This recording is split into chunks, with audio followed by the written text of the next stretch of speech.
जब अर्जुन द्रौपदी को शादी करके घर लाए थे तो माँ के वचन का मान रखने के लिए पांचों पांडवों को द्रौपदी से शादी करनी पड़ी। और इसके बाद पांडवों में यह निर्णय लिया गया कि प्रत्येक वर्ष किसी एक ही पांडव के साथ अपना समय व्यतीत करेंगी।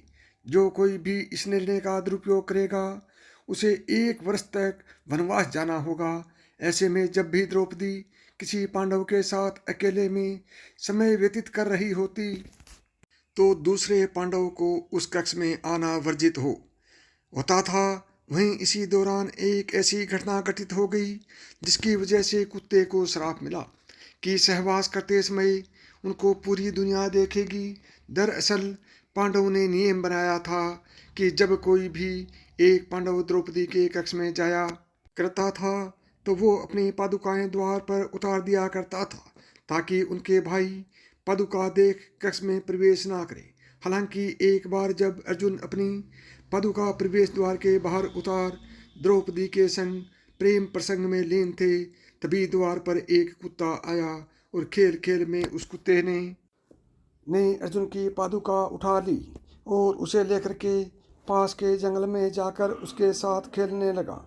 इसी बीच भीम अपने कक्ष की ओर प्रस्थान कर रहे थे तो उन्होंने देखा कि द्रौपदी के कक्ष के बाहर कोई पादुकाएं नहीं हैं और वो द्रौपदी के कक्ष में प्रवेश कर गई।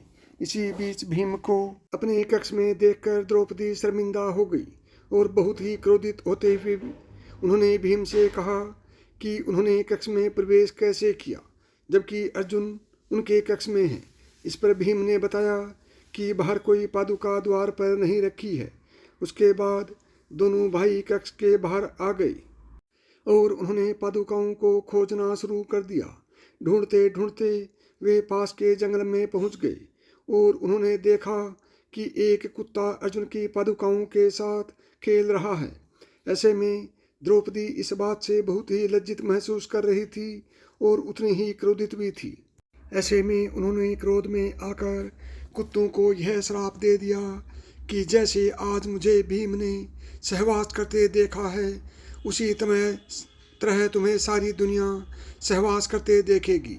बस यही श्राप के चलते कुत्ते खुले में सहवास करते हैं। तो साथियों, यदि आपको यह कहानी पसंद आई है और इसी तरह की कहानियाँ सुनना पसंद करते हैं तो चैनल को सब्सक्राइब